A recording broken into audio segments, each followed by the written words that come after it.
Good morning, everyone! Nagluto na tayo. Ito na naman si Manay, oh. Nagluto tayo, guys, ng ano? Ito, oh. Pakpak ng manok man naman, bada ang ulam ni Manay. Wala nang pagbabago po, malang pakpak. Tutubuhan na tayo ng balahibo nito mamayang gabi. Paggising natin, meron tayong balahibo. Tingnan nyo, guys, meron na naman akong bisita dito sa bahay, oh. Oh. Sus, may baboy na naman akong bisita dito sa bahay, guys. Kailangan natin magluto na tatahiya sa bisita natin. Dinisin ko muna ito, guys, na ulam namin.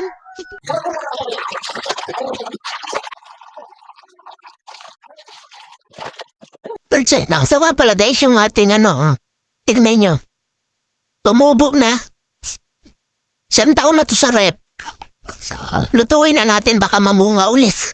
Ayan, guys, nilagay ko na dyan yung sibuyas, bawang, at saka yung luya. O, di ba, diretso. Sunod natin yung tapat ng manok.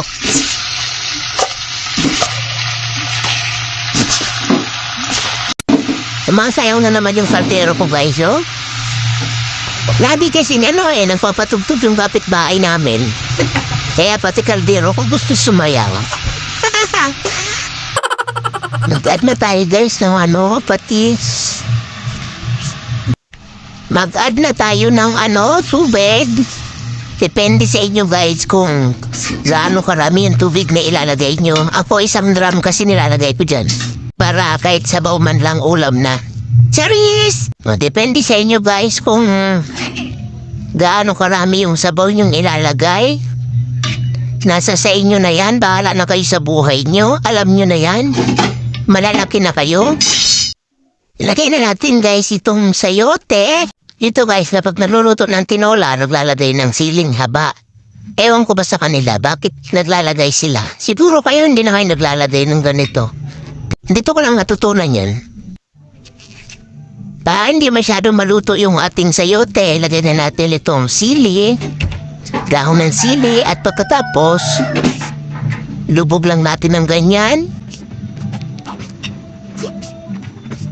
Yan.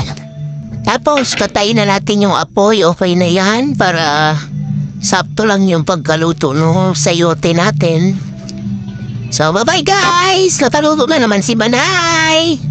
Yan, bye-bye na, guys! Thank you for watching. Babush!